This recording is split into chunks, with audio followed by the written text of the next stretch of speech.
Hello everyone, I'm Nick from nextstepnick.com and today we're going to talk about Commandos 2 and Praetorians. Reason being is because there's HD remasters coming out from Kalypso, the same guys that make the Tropico series. Now, full disclosure, I did receive a code from the guys over at Kalypso, so thank you very much for that, but I'll try and remain objective. So, with these games, I was interested to play both actually, because I never got a chance when I was a kid. My computer was awful. I managed to play Sudden Strike and Soldier of Fortune, and they played and handled really badly, and I had no chance with anything else, to be honest. I kind of gave up pretty early on. I was very much a console gamer until I got a bit older, and now I'm a bit of everything. Anyway, I digress. So, I never played Commandos 2, I've never played Praetorians, but people have told me in the past that Commandos 2 is one of their favourite games, which you can see right now, and I thought, well, what a great excuse to jump in and have a go. Likewise with Praetorians, I'm a big fan of the RTS genre. People have said good things about it, and I thought, well, good excuse again to play a bit and see how I get on. So I thought what I'll do is I'll tell you a few ramblings about how I found the game. I haven't got that far in either, to be honest. I've gotten further in Praetorians than I have in Commandos, and I will talk about that a bit. But yeah, they're both well optimised. They run well. You don't have to worry too much about anything like screen tearing or anything like that, and they do look nice.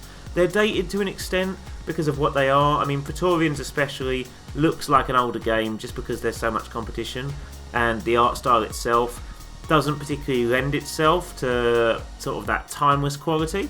Whereas with Commandos, it's much more sort of artistic and there's a lot more of an art focus. So it hasn't aged that badly when it comes to the graphics. However, I had a lot more fun with Praetorians. I like RTS games. There's an element of sort of, as long as you have a vague idea of strategy, you know, put your archers on a hill, keep them away from the forests where people can hide and just rush the rest of your troops forwards, you'll kind of do okay. I mean, it gets really fun. I really enjoy strategy games in general, like RTS games, so I'm a bit biased in regard to this. I enjoyed it, but it's quite basic.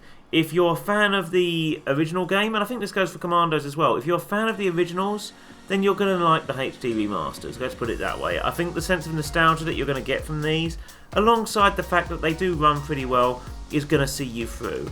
That being said, if you're a new player who's never played these games before, Praetorians is pretty welcoming. It encourages you to play, it teaches you quite slowly the controls. Like for me, I don't normally tend to play tutorials, but I thought, well, I'll give it a go, I'll just see all the features, and I just sort of played through it, had a bit of a go before having a go at some skirmishes, and yeah, really fun. I enjoyed it. It's not too complex when it comes to the mechanics. There's some interesting stuff that they do in regard to like garrisoning areas and building units. I like the way they do that. I like the promotion and demotion whole idea, where you can promote your troops to different types of troop and demote them in order to turn them into builders for a small amount of time. I think that's really cool. But at the same time, it's not the kind of thing that rocks my world. It's an enjoyable game, like I say, and if you've played before, you're going to really enjoy this. Now, Commandos 2, on the other hand, I am rubbish at this. And I can tell you why I haven't played before. Reason I say that is because if you've played before, you'll have a vague idea of what the controls are. Praetorians doesn't have this too much, you know, you just click, you can move things around, it's pretty self-explanatory. Commandos, on the other hand, my god, there is a hotkey for everything, and if you're really hardcore with that in other games, you might do well, but a good example is press M for machine gun, press F for rifle, press G for your handgun, press a different button for this, a different button for this, and it's literally at the point where you've got hotkeys for every individual gun, weapon, item in your inventory, all that kind of stuff. And yeah, that sounds good in theory. I mean, when I first saw that, I thought, oh, this gives me a lot of ability to micromanage my troops. But in reality, oh my god, it's so confusing, and the game doesn't do a great job of explaining that to you. Maybe that's something that Kalypso are going to work on, maybe that's something that will change, but back in the day, we got physical games manuals, so they would have these layouts so you could look at the manual or prop it up. I remember back in the day when you're playing games like this, you would have the manual on the table like upside down because you'd have a double page spread of exactly where all the hotkeys are. You used to even get little sticky overlays for your keyboard so you could see where these different buttons were, and especially with Commandos, there are so many things to remember. I mean, there's this one bit, for example, where I'm trying to climb up this pole. It's literally on the first tutorial mission. I must have died on the first tutorial a ridiculous number of times. But you're trying to climb this pole, it doesn't tell you how. It just says, okay, off you go, climb the pole. But how do I do that? It doesn't really explain things, and with so many buttons to go through, it can be a bit daunting.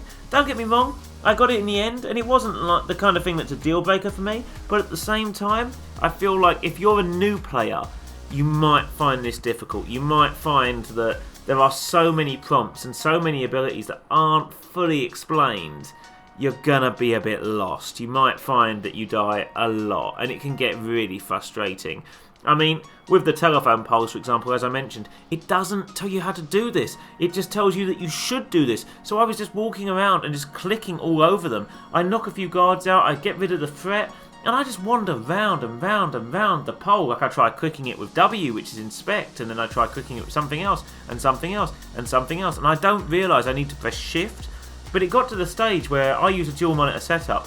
I had to get up the hotkeys for this game and then look at them the whole time I played, you know, before I did anything. Okay, what does this do? What does this do? It's like uniforms here. You can take a soldier's uniform, so like a disguise, I think, but it doesn't work completely, and it's never really explained. And I'm sure I'm going to get a lot of hate for that in regard to old school fans who know what everything does, or, you know, maybe you've gone into this and you've just jumped straight in.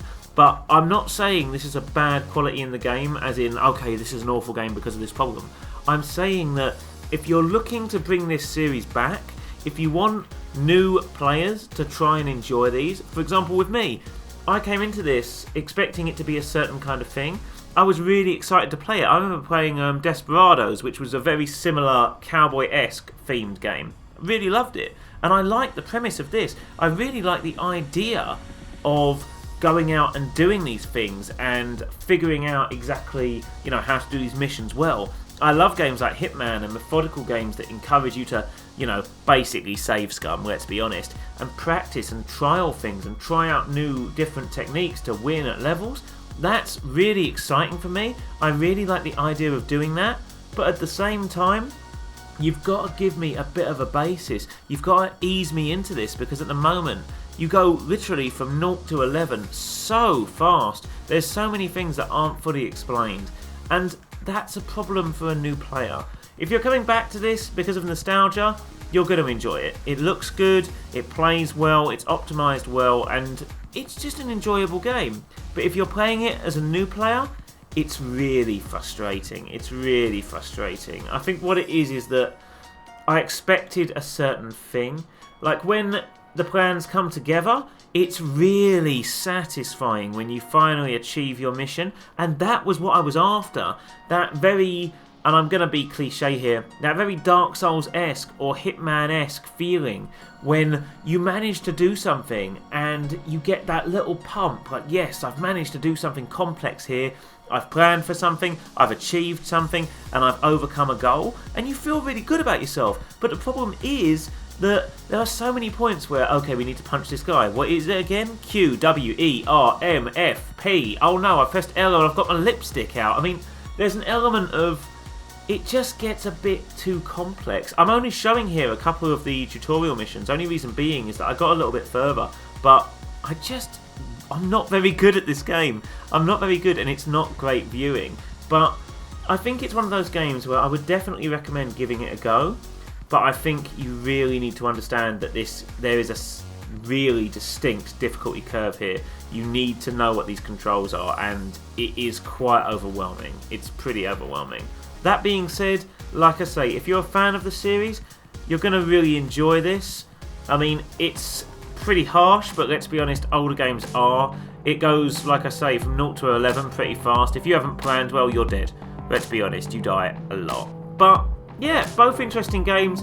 I think on nostalgia alone you're going to enjoy them, but if you're a new player, be a little bit wary. Anyway, thank you very much guys for tuning in. Please don't forget to like, share and subscribe. It really helps out in regard to keeping the channel going. And also, head over to nextstepnick.com for all the latest news, reviews and articles.